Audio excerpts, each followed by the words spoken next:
Oh, man. All right. Welcome to the Stretch to Go podcast. My name is Ian Ray, your host. And today I got the special privilege of bringing in Mick Baker, all the way from Ottawa, Canada. He is the co-founder of Spacer Mobility and Nunorm Shoes. An Aussie, all the way up in Canada. Don't know why, but Mick, welcome to the Stretch to Go podcast. Ian, good to be here, mate.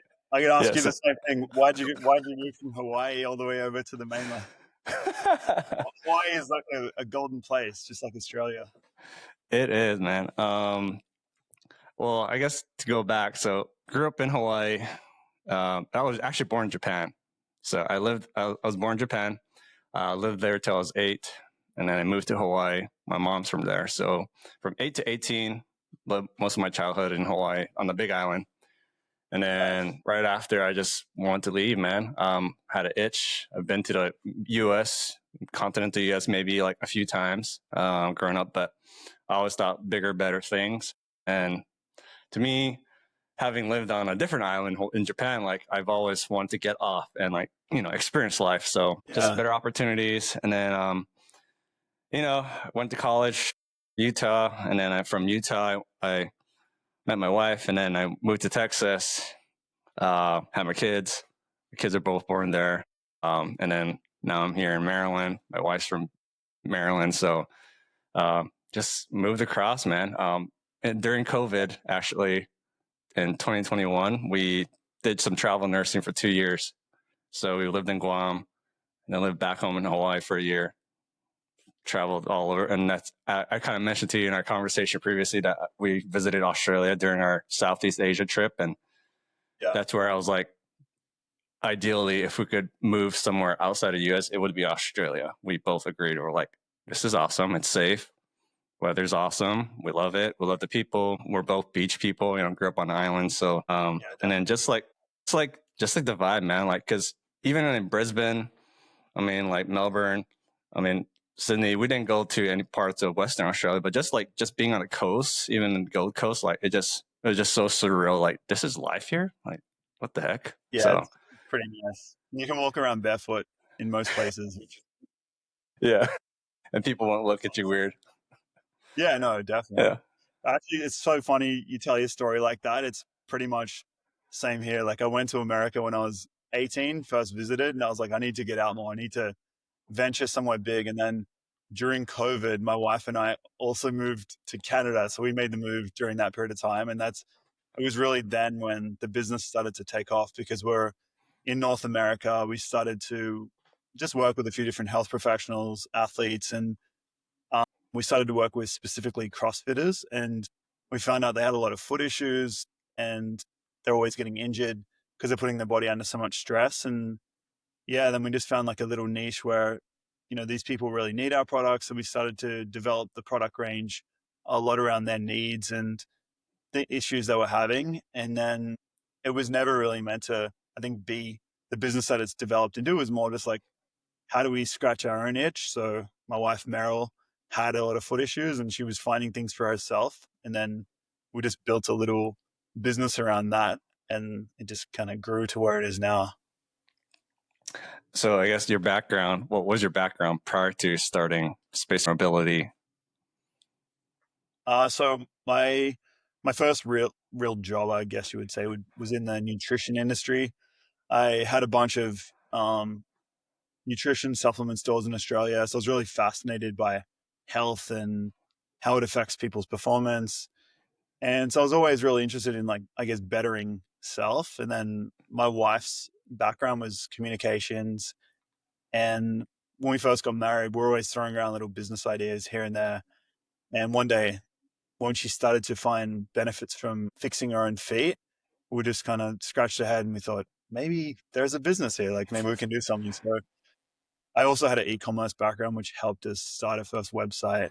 And we just put that together. And I then eventually met people like Hallie and Callum, who were already, experts in their field, doing a lot of mobility work, but maybe weren't that familiar with ToeSpacers and other products like that. And they just, through them working with them, and they started to use the bases actively, Whereas originally we thought maybe just use them passively, and you can just sit on the couch wearing for 10 minutes a day and your feet will feel a bit of relief. Whereas Hallie gave us some feedback and started to say, you know what, I'm finding when I use them actively, everything starts to move differently. And she just got a lot of benefit from that. And then we started to incorporate that in our content, and we found a lot of benefit to that.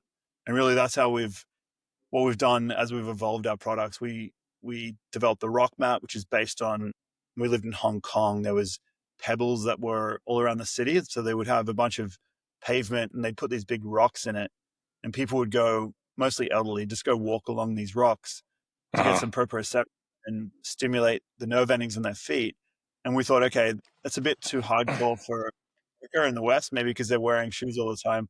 Let's make a Western version of this, something that's a bit softer but still firm. So we brought out the Rock Mat, and we were privileged enough to start working with some sports teams. And they were like, we need to put this in all our change rooms. Our guys are like 5, 6'7" and above. So can you make a bigger Rock Mat? So then we brainstormed a little bit. We made the Rock Mat XL. We made it a little bit harder for athletes. And everything we've done after that has always been around chatting with experts and developing products to kind of suit their needs and help with their ailments. And yeah, it's been great. And then even, working with yourself, it's so interesting how you've used the 8 ball and ToeSpacers, and we're always learning.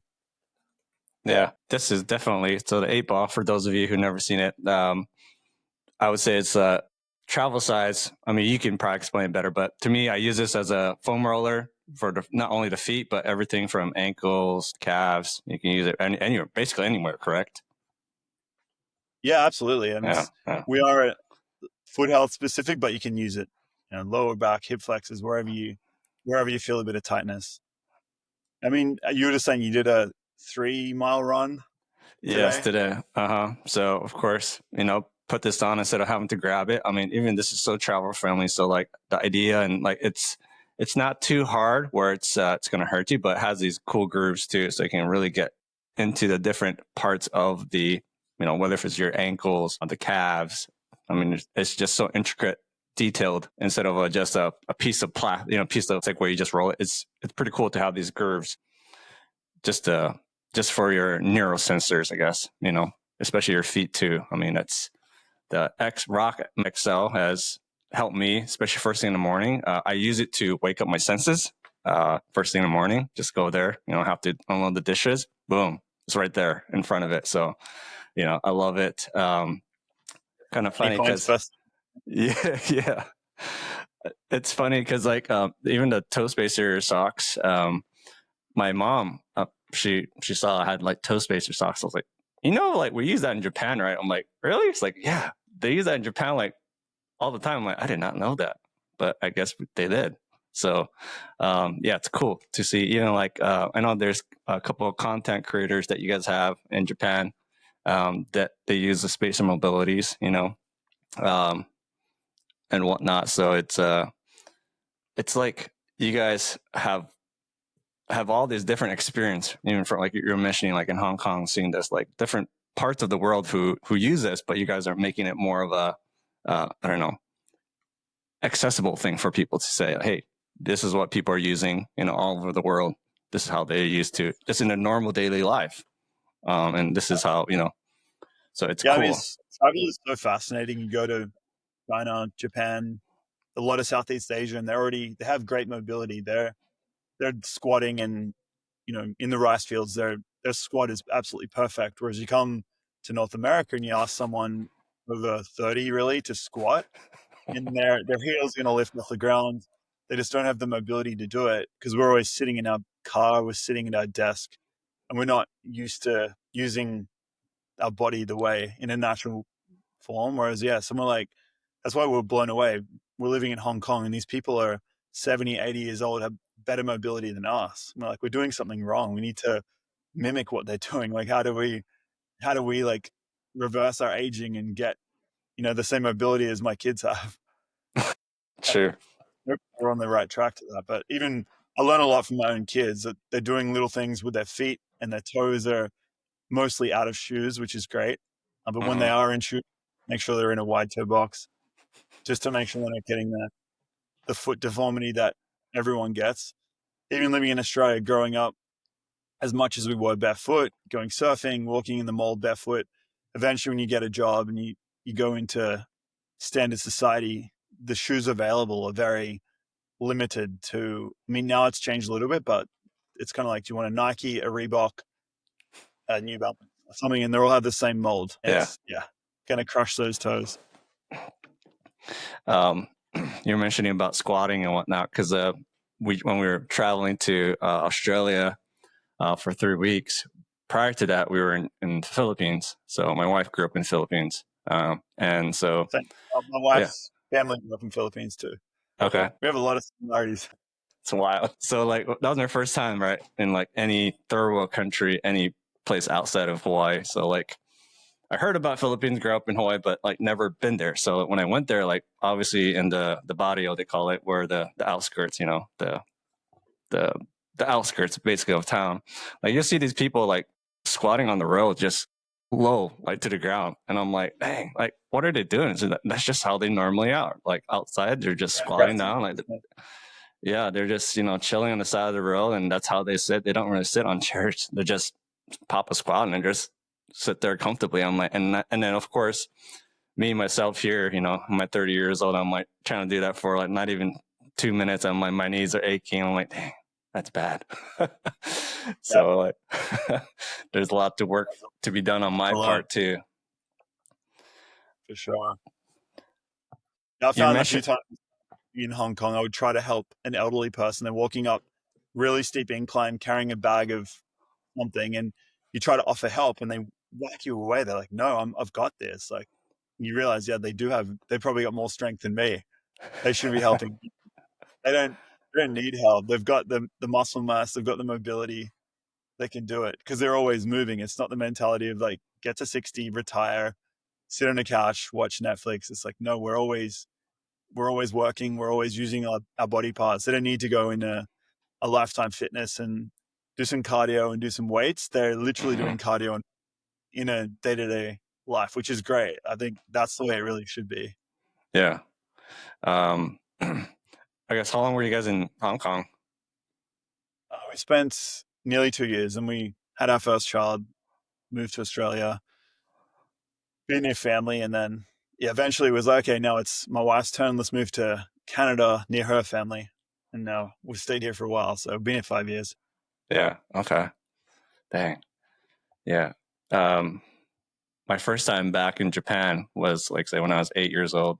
That's when I left. So like gone back there 20 plus years. Like it was a trip, because I remember like going to school there. I was like the only foreign kid there in my school, and coming back and leaving there like at my second grade level, and then of course not using it so much. It just, right when I hit Japan, I like flooded back everything, like all my language, like at that second grade level proficiency. But I've always been interested in, especially like longevity wise. And that's why I kind of got into this space of work, but the faster stretch and whatnot, and the type of living, like, cause Japanese people live pretty long. They're known for, longevity wise, 100+ years in different parts of Japan. So, to me, I'm part Japanese, so I've always wondered, like, if it's on my end too. Like, do I have longevity? Probably, but I don't know. But currently, in this type of lifestyle that we're living, like, I'm always trying to see, like, okay, I'm having all these aches and pains. I have all the restrictions. What are some ways that I can continue to do that, so that once I get to 70, 80s, I'm not in wheelchair bound. I'm not on cane. I'm not in assisted living that you see nowadays. Well, I heard, because I know Japan had, I think, the most amount of blue zones in the world. The term of blue zone, like centenarians. And I heard recently they've actually been losing the amount of blue zones because of big corporations coming in with their food and bad habits, effectively like infecting communities where maybe they grew up eating fish and drinking tea and like having all just natural foods, and now with these big corporations coming in having soda and burgers and things that really shouldn't be as part of their diet, it's now like actually decreasing the lifespan. Yeah. It's like we need to reverse it. I think living in North America as well, like you need to take your own steps, whether it be mobility, nutrition. You need to really, no one's going to help you do it. You need to find your own path and hang out with people that are going to help support these habits. I think that's a really, really big part of it. For you and Meryl, like, how do you guys instill that type of lifestyle? I mean, just living it by example for your kids, or like you said, you're surrounding with people who have that same mindset, and lifestyle that you guys want to achieve. Yeah, for us, it's really comes from, like, whether it be our language, whether it be the foods we offer our kids. Of course, they get a treat, they get to have chocolate, all the good stuff. But I think they do have an understanding of, like, if I have too many of these, it's probably not good for me. So I have a little bit as a treat. But yeah, as I said, positive language is a really big thing. Like, you, especially as a kid, you're a little sponge, and it's easy to be like, I can't do it, Dad, or this is really hard. But just trying to instill that if you keep trying, you can do it and you can succeed, and just keeping the mind wide open, because they teach us a lot, whether it be about our business or the way we live. So we're always like learning of each other. But I would say in Canada, we really, because we're still new here and I'm in my 40s and she's late 30s, like, we don't necessarily have a really big friends group. I probably have many more friends in America and Australia. So a lot of it is really like what we do at home, keeping the kids outdoors, getting them to, I mean, we don't need to talk anything mobility with them. They're all over it. Like, they're squatting all the time. They're jumping and bouncing. And for me, my biggest thing is like ensuring they continue that. So their shoes, as I mentioned, keeping a white shoe, and eventually we're going to do a kid's shoe to help our kids, if anything else. Like, if it turns into a business, awesome. But it's really because I don't want their toes to get cramped, because they have such lovely wonky toes that are all over the place. And I do not want to see them get any kind of bunion or foot issue. So that's a big, big passion for me.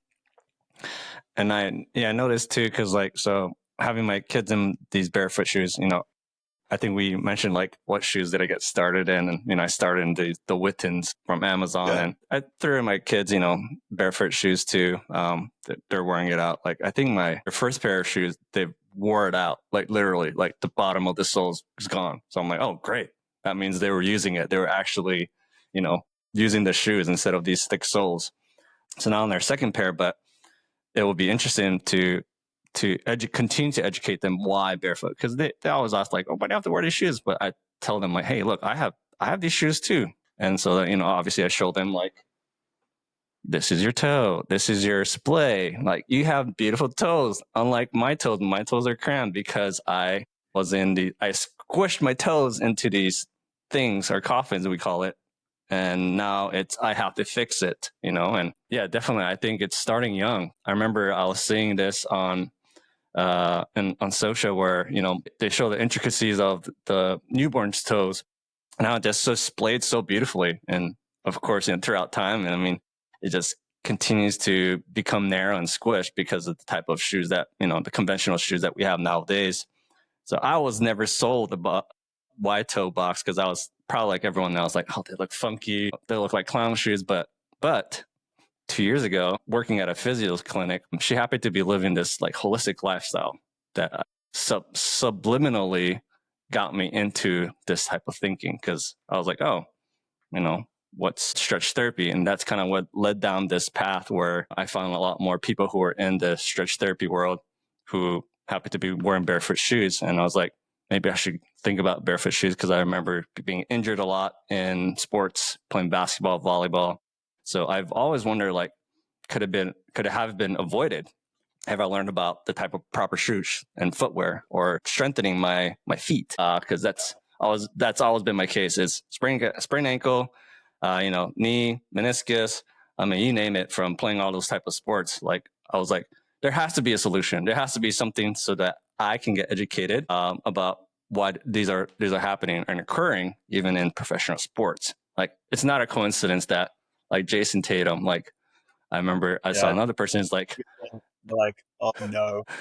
Yeah. I love NBA. And I'm like, how can so many players all get foot injuries around the playoffs? It's like the high volume, and also, I don't want to go too deep into it, but it's possible because that's where the injury is coming from. Yeah. And usually it's like put an ice pack on it and get up Mm-hmm. and man up, like play another game. Don't really try to dig deeper and fix the real issue, because that issue maybe is paying you $100 million a year. So let's just put an ice pack on it and you'll be right. But then eventually, yeah, it's like someone like I've seen now there's a barefoot basketball shoe out there, which is great. So I think The Zero what, Shoes X1. yeah, it's great. Great at like looks like a really cool shoe. So I think there's slowly, I think, a movement into this. Like the big athletes are realizing they're wearing them behind closed doors, but I think now also in the mainstream they're starting to adopt it because they want longevity, they want to feel good. So, mentioning about shoes, you guys just came out with your Nunorm shoes this year, right? What was the inspiration of Nunorm Shoes? Because you started Spacer Mobility and then you guys got into this, but like for the audience to know, like this is unique because you have your different insoles, and you can kind of explain to us the two different type of insoles and like the story behind Nunorm. Yeah, definitely. So for starting off with Space and Mobility 2018, over the last 6-7 years, we're really fortunate to have some great conversations with our customers, with our athletes, ambassadors. We're always learning from them and hearing feedback. And a lot of it was like, great, my feet are stronger now, but what shoes can I wear? I'm wearing this shoe and it's not really supporting my feet because my feet are really strong, but when I put them back in the shoe, they feel weak. And there's a lot of padding and etc. So then we were just pointing people to different shoes, and sometimes they're happy, sometimes they're like, yeah, but I don't really want to wear those in public, or I don't really like the way they look, or just a lot of things like that. And it got to the point of like Meryl and I were wearing a bunch of different brands, which we love them all. But we're just like, how do we help people find a solution that is a barefoot shoe, but we make it look sleek and aesthetic, like a modern day mainstream shoe that people could wear to a cafe, to the gym, where you so-called fit in. So people go, great shoe, man. Like they don't really know it's a barefoot shoe or a normal shoe. It's just a nice shoe. Because the guy behind Nunorm is, we don't want to be necessarily, it's like, that is a barefoot shoe. We're just like, that's a great shoe. But it does happen to be a barefoot shoe. So we spent 2 years, R&D, a lot of rookie mistakes because we've never made a shoe before, visiting factories and playing with different molds and soles. And we finally came up with what you have now, which is Nunorm. And we're super stoked. It's been a really great journey. So far, we've had a lot of really positive feedback from people about it. And we've got 3 colors at the moment. A lot of the biggest comments have been like, I've been wearing it around my family and they're all asking me questions like, what is it? I want to get some myself. It doesn't look like anything different. This looks like another cool shoe. And so that was really probably one of our biggest goals, like trying to achieve a nice aesthetic look apart from having all the benefits of a barefoot shoe. Zero drop, flexible, wide toe box. Also, the sole has a nice dip up the side, which does help if you happen to climb ropes in a CrossFit gym. That's what it's for. It's also got a little bit more support in the heel if you're a lifter, because we do work with a lot of CrossFit athletes. They're Uh-huh. always lifting the ropes. So you don't have to be doing those extreme things, but it does allow you to do those too if you want. And then the insole, because we know that a lot of people haven't worn a barefoot shoe before, and transitioning into a barefoot shoe can be a bit of a shock, especially if you're coming from mass padding from like a traditional running shoe and you're jumping into a barefoot shoe. It's a bit of a shock. So we developed a transitional insole which has proprioceptive surface. So it gives you a bit of stimulation on the bottom of your feet, and it's a few millimeters thicker than the regular insole, so it'll feel a bit more cushioning. Not much, but just a little bit more to help you transition into the barefoot shoe.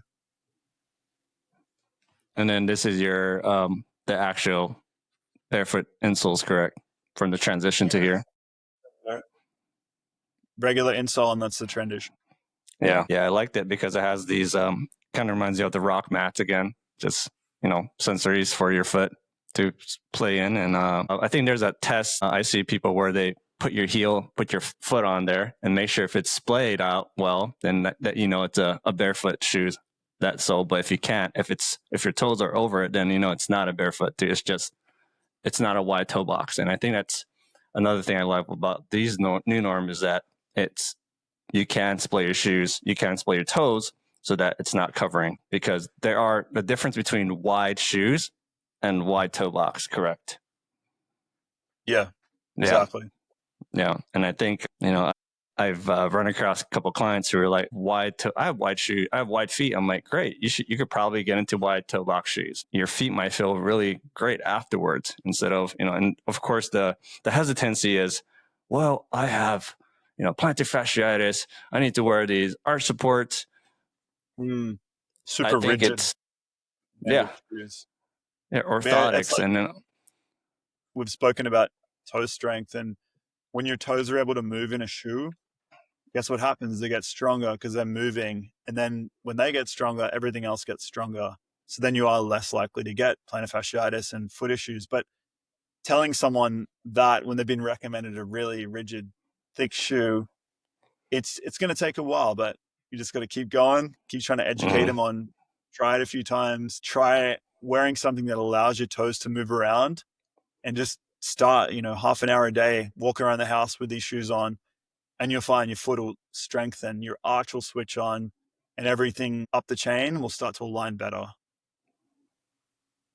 yeah, Just like especially walking art. barefoot, benefit straight away, but most people love wearing shoes. So if you have to wear a Mhm. shoe, the wide toe box is definitely non-negotiable. So you guys have a great team there all over the world, right? Correct. Different parts of the country, U.S., Canada. How did you happen to create this team of people with having following the mission of what you guys are doing? How did you find them? How did you attract them? Yeah, I'll give that credit to my wife, my business partner / wife. She's Oh, always been big from day one on doing really long tail, caring, thoughtful content. And so it was never about, hey, here's a product, we think it's going to fix your feet, buy it. It was more around talking about why strong feet are important and just the education side of things. And in doing that, we just started to attract good people who were willing to learn and wanted to speak with us about it. And it just really grew from there. And then it so happened that some people that we were engaging with on a daily basis, like, by the way, like, we would love to work with you. And so a lot of our team has actually been from people that we organically started work, like just speaking to about foot health and common interests. And then they ended up joining our team. I don't think anyone on our team we've actually put up an ad and then hired them. It's really been from just organic conversations, like mutual interests, and grown from there. that's awesome. I mean, I guess you guys are attracting the right type of people, right? So that who have the same common goal. And so they see what you guys are doing, obviously, and so them following suit. I think that's great to have that community, because it's like I said, it is hard to break the norm of others who are interested in health and fitness, but they do not see this as a missing link to their like I said, overall health and wellness. I mean, so I think it's, if people were to get into barefoot shoes, and if this became a normal conversation to have, I think more people would be able to say, maybe I should look at foot strength. Maybe I should look into barefoot shoes instead of, just putting on those type of Nikes. And granted, Nike and these rest of these, big brand names, they're not, I wouldn't say consider them shoe apparel. They're an apparel company, right?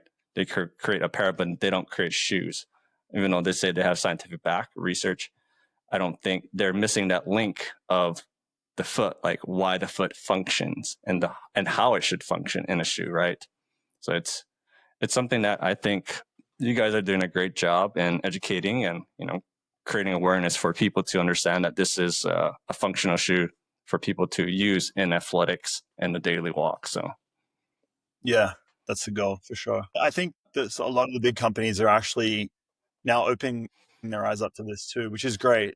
The mhm. more the more people that get behind this, because if everyone in society has strong feet, that's great. We can all walk around barefoot, and that will be less pathways around, and then more grass. Yeah. Um, so tell me too, like what I guess like what's been the most successful thing And from the time inception of space and mobility to now, like what's been the fastest, not fastest, but what's been the best way for you guys to grow as a company, as a business? Like what's worked, that you guys try to say, oh, we'll keep continuing to do this. Great question. It's a very dynamic question because unfortunately there's no playbook to copy. As in like what we did in 2020 is probably going to be way different to now because of a lot of factors. As in when you look at say social media, the algorithm has changed. We were creating a really great bit of content back then. It would get shown to a lot of people versus now. It's a little bit different. But even emailing someone to form a relationship now, I feel like is a lot harder than back then because of all the spam filters and that. So for me, a lot of it has really just been meeting people face to face, which is not always that easy to do, but it's just the best way to form a relationship, to build trust, to, find mutual interests and grow a partnership. So it's not really a scalable thing, but I think it's really been a great thing for us. Maybe not the answer you expected, but that's really it. Like just like creating, obviously on the back end, creating great content and trying to collaborate with people who have a shared audience, believe in our products. We've always been big on only working with people that genuinely use the products. So if someone is interested in working with us or we speak to them, we're going to give them the products to try. If they're not genuinely using it, well, that's like, great, keep the products, use them in your own time, but there's no mutual interest here. Whereas we want to see that they're like benefiting from using our products. And then we can explore partnerships. Yeah. So I think it's a big thing too, just being authentic and knowing that it's not the same as like a protein powder or something. You can give it to someone, they can hold it up for a photo and then people are probably going to buy it. Or this is like, our tools are active tools. So you need to be wearing the ToeSpacers and moving in them, rolling out with the 8-ball, standing on the rock mat, balancing on the Stability Trainer Pro. And if someone is not like genuinely using this, you can see it a mile away. So you can see that someone like is not actually, doesn't know how to use the product, is not authentically using it. I guess my question to you too is like, how did you come up with like the certain type of products that you guys came out with? ToeSpacers, the 8-ball, Rock Mat. I mean, do you guys have other products coming in the future, or is this kind of like this is your baseline of the products, and then you're gonna do more educational content? Like, what's your guys' long term goals? Yeah, so we're going to do a bit of both. We have some really exciting stuff on the education side of things coming out in the next few months. And then product wise, we've also been working on some interesting tools and we've developed them around feedback from the trainers and practitioners we work with. That we work with a functional podiatrist and she's given us a lot of feedback on issues that she's had with clients. And then how do we incorporate that into a product that can help them? And so we've got a few, I won't mention what it is. We've got a couple of really exciting tools coming in the next 3 months, I would say. Okay, cool. So talk about like the foot strength. So like, we're mentioning about like athletes getting injured and whatnot. What do you think are the most common injuries as far as the foot that you guys have found as, toe spacer mobility, and how it can help prevent or even strengthen or even help with recovery? What's the most common, type of injuries that you guys seen?